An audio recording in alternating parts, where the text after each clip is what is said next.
കൊച്ചിയിൽ നിന്ന് രാവിലെ 8 മണിക്ക് സ്റ്റാർട്ട് ചെയ്ത യാത്ര കൊല്ലം സെങ്കോട്ട വഴിയുള്ള മനോഹരമായ ട്രെയിൻ റൂട്ടൊക്കെ എക്സ്പ്ലോർ ചെയ്ത് വൈകിട്ട് 4:20 ആകുമ്പോഴത്തേക്ക് തെങ്കാശിയിലെത്തി. തെങ്കാശിയിലെ കാഴ്ചകളൊക്കെ ഉൾപ്പെടുത്തിയിരിക്കുന്ന എക്സ്പ്ലോർ തമിഴ്നാട് സീരീസിന്റെ 14ാമത്തെ എപ്പിസോഡിലേക്ക് എല്ലാവർക്കും സ്വാഗതം. ഒരു 1 ഡേ ട്രിപ്പ് പ്ലാനുമായിട്ടാണ് ഞാൻ ഈ ട്രിപ്പ് സ്റ്റാർട്ട് ചെയ്തത്. കൊല്ലം സെങ്കോട്ട വഴിയുള്ള മനോഹരമായ ട്രെയിൻ യാത്ര എക്സ്പീരിയൻസ് ചെയ്യാനാണ് മെയിൻ ഹൈലൈറ്റ്. ആ ഒരു ട്രിപ്പൊക്കെ നമ്മൾ എൻജോയ് ചെയ്ത് നമ്മൾ വന്ന ട്രെയിൻ മധുരയിലേക്ക് യാത്ര ആരംഭിച്ചു. 1ാമത്തെ പ്ലാറ്റ്ഫോമിലാണ് നമുക്ക് പോയി പുറത്തിറങ്ങേണ്ടത്. നമ്മളിപ്പോൾ ഉള്ളത് 2ാമത്തെ പ്ലാറ്റ്ഫോമിലാണ്. നമ്മൾ ഇവിടുന്ന് ഓവർ ബ്രിഡ്ജ് കയറി വേണം 1ാമത്തെ പ്ലാറ്റ്ഫോമിലേക്ക് പോകാൻ. നമ്മൾ ഓവർ ബ്രിഡ്ജ് കയറി പോകുമ്പോൾ തന്നെ നമുക്ക് ദൂരെ മലനിരകളിലാ ചുറ്റപ്പെട്ട ആ തെങ്കാശിയുടെ മനോഹരമായ കാഴ്ച കാണാൻ കഴിയും. തെങ്കാശി എന്ന് പറയുമ്പോൾ നമ്മളെ മനസ്സിൽ ആദ്യം ഓടി വരുന്ന തെങ്കാശി പട്ടണം സിനിമയാണ്. ആ സിനിമ ഇവിടുന്നാണോ ഷൂട്ട് ചെയ്തതെന്ന് അറിയില്ല, പക്ഷെ ആ സിനിമയിൽ കാണുന്ന ആ ഒരു ഗ്രാമീണ ഭംഗിയൊക്കെ നമുക്ക് ഇവിടെ കാണാൻ കഴിയും. തെങ്കാശി റെയിൽവേ സ്റ്റേഷനിൽ നിന്ന് കാശി വിശ്വനാഥർ ടെമ്പിളിലേക്ക് 700 മീറ്ററാണ് ദൂരം. റെയിൽവേ സ്റ്റേഷനിൽ ധാരാളം ഓട്ടോ ഒക്കെ ലഭിക്കുമെങ്കിലും നടന്നു പോകാനുള്ള ദൂരേ ഉള്ളതുകൊണ്ടും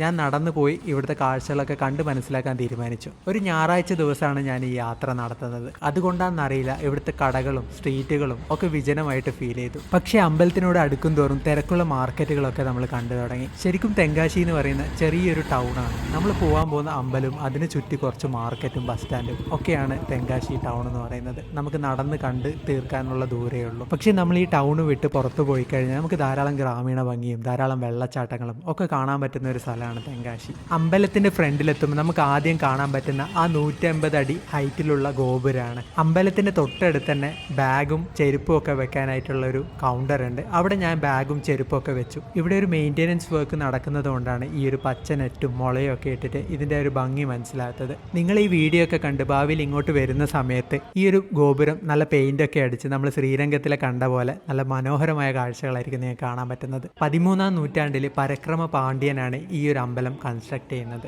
ശിവനും മുരുകനും അമ്മനും ഒക്കെയാണ് ഇവിടെ ആരാധിക്കുന്നത്. ശിവനെ കാശി വിശ്വനാഥന്റെ രൂപത്തിലാണ് ഇവിടെ ആരാധിക്കുന്നത്. അതുകൊണ്ടാണ് ഈ അമ്പലത്തിന് കാശി വിശ്വനാഥ ടെമ്പിൾ എന്നറിയപ്പെടുന്നത്. അതുകൊണ്ടും കൂടിയാണ് ഈ ഒരു സ്ഥലത്തിന് തെങ്കാശി എന്ന് പേര് വരാൻ കാരണം. അമ്പലത്തിന്റെ മേളിലൊക്കെ നമുക്ക് ധാരാളം കുരങ്ങന്മാരെ കാണാൻ കഴിയും. പക്ഷെ അടുത്ത് പോകുമ്പോഴത്തേക്ക് അതൊക്കെ ഓടിപ്പോകുന്നുണ്ട്. അമ്പലത്തിന്റെ ബാക്ക് സൈഡിൽ ധാരാളം പശുക്കളെ വളർത്തുന്നത് കാണാൻ പറ്റും. നമുക്ക് വേണമെങ്കിൽ അതിന് പുല്ലൊക്കെ കൊടുക്കാൻ കഴിയും. ഞാനൊരു 2-3 മണിക്കൂറോളം ഈ ഒരു അമ്പലം മൊത്തം കറങ്ങി കണ്ടു.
അമ്പലത്തിൻ്റെ അകത്തൊക്കെ കയറി അമ്പലം മൊത്തത്തിൽ കണ്ട് ഒന്ന് പുറത്തിറങ്ങുമ്പോഴാണ് ഈ മനോഹരമായ കാഴ്ച ഞാൻ കണ്ടത്. ഗോപുരത്തിൻ്റെ അകത്തൂടെ ആ ഒരു സണ്ണിൻ്റെ ലൈറ്റ് പുറത്തേക്ക് ഇറങ്ങി വരുന്ന കാഴ്ചയാണ്. ആ സൺസെറ്റിൻ്റെ ടൈമിൽ വരുമ്പോഴാണ് നിങ്ങൾക്ക് ഈ മനോഹരമായ കാഴ്ച കാണാൻ കഴിയുന്നത്. സൂര്യൻ്റെ ആ വെളിച്ചം മൊത്തം പോകുന്നവരെ ഞാൻ വെയിറ്റ് ചെയ്തു, ഞാൻ കണ്ടിരുന്നു. അത് കഴിഞ്ഞ് ഞാൻ പുറത്തോട്ട് ഇറങ്ങി വീണ്ടും സ്ട്രീറ്റിലേക്കൊന്ന് നടക്കാമെന്ന് തീരുമാനിച്ചു. തെങ്കാശിയിലെ ഫേമസ് ആയിട്ടുള്ള ഒരു ഹലുവയും ഒരു ഹലുവ കടയുണ്ട്. അവിടത്തേക്കാണ് നമ്മൾ അടുത്ത യാത്ര നടത്തിയത്. അമ്പലത്തിൻ്റെ നേരെ ഫ്രണ്ടിലുള്ള റോഡ് കുറച്ചൊന്ന് ഫ്രണ്ടിലോട്ട് പോകുമ്പോൾ നമുക്ക് തിരക്കുള്ള ഒരു പീടിയ റൈറ്റ് സൈഡിൽ കാണാൻ കഴിയും. ആ ഒരു കടയിലാണ് ഈ ഒരു ഹലുവ കിട്ടുന്നത്. നല്ല വാഴ ഇലയിൽ ചൂട് ഹലുവ തിന്നാൽ നല്ല ടേസ്റ്റാണ്. 15 രൂപയാണ് നമുക്ക് ഈ കാണുന്ന ഹലുവക്ക്. ഈ ഒരു ഹലുവ തിന്നുമ്പോഴത്തേക്കും നമ്മൾ വയറ് ഫുള്ളാവും. ഹലുവയൊക്കെ കഴിച്ച് ഒരു ചായയൊക്കെ കുടിച്ച് തിരിച്ചു വരുമ്പോഴത്തേക്ക് മൊത്തം ഇരുടായി തുടങ്ങി. ഇനി തിരിച്ച് റെയിൽവേ സ്റ്റേഷനിൽ പോകാനാണ് എൻ്റെ അടുത്ത പ്ലാൻ. നമ്മൾ നേരത്തെ കണ്ട പല തിരക്കില്ലാത്ത സ്ഥലങ്ങളിലും വൈകുന്നേരം ആയതോടുകൂടെ ആളുകളൊക്കെ പുറത്തിറങ്ങി ഫുൾ ഒരു തിരക്ക് അനുഭവപ്പെട്ടു തുടങ്ങി. രാവിലെ സ്റ്റാർട്ട് ചെയ്ത ട്രിപ്പ് ആയതുകൊണ്ട് ഈ ഒരു ടൈം ആകുമ്പോഴത്തേക്ക് കഴിയുമ്പോഴത്തേക്ക് നമ്മൾ ടയേർഡായി തുടങ്ങും. അപ്പോഴേക്കും ഞാൻ തിരിച്ച് റെയിൽവേ സ്റ്റേഷനിലെത്തി. റെയിൽവേ സ്റ്റേഷനിലെത്തിയപ്പോൾ അവിടെ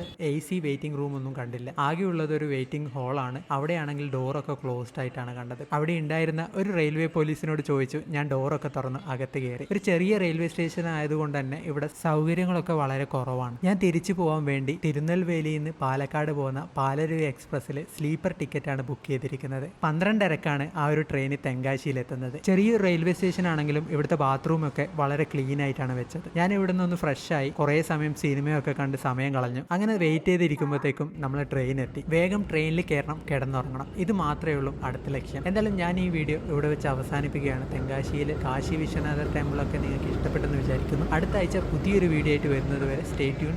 ബൈ.